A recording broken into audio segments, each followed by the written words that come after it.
Kāpēc dzimušajiem 4., 13., 22. un 31. datumā nav ideju? Patiesībā viņiem bieži vien ir ļoti daudz idejas galvā, bet viņi nerealizē nevienu no tām idejām, jo īsti nesaprot, kā realizēt, nesaprot, vai citiem tas būs vajadzīgs vai patiks, un tad viņiem ir sajūta, ka nav šo ideju galvā. Bet rokrakstā to var redzēt, tad, kad mēs baidamies, vai citiem patiks mūsu idejas un neesam pārliecināti T un D burtos, ja kātiņā veidojas cilpa. Tās ir bailes, ko citi padomās par mums, bailes no kritikas, un tas uzreiz, pat ja mums ir ideja, bet mēs kaut vai neapzināti baidamies no kritikas, mums ir sajūta, ka tās idejas nav. Mēs viņu pat nevaram tā īsti noķert aiz astes. Otra lieta ir šis garais sākums S burtā,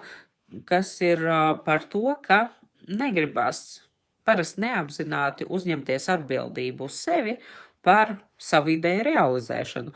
Un ja nav sajūta, ka kāds cits varētu to ideju realizēt, vai ir tie resursi ar cita rokām vai savām rokām, tad arī šķitīs, ka nav. Nu, un trešais drosmes trūkums, kas parādās B burtā, kas ir īsāks nekā L vai T burti. Ja? Tā kā šeit tad īsāks mazais B burts arī, ja tas tiek rakstīts šādi. Bet nav garš. Tāpēc dzimušie šajos datumos noticiet sev, jo jūsu idejas ir tādas kā nevienam citam.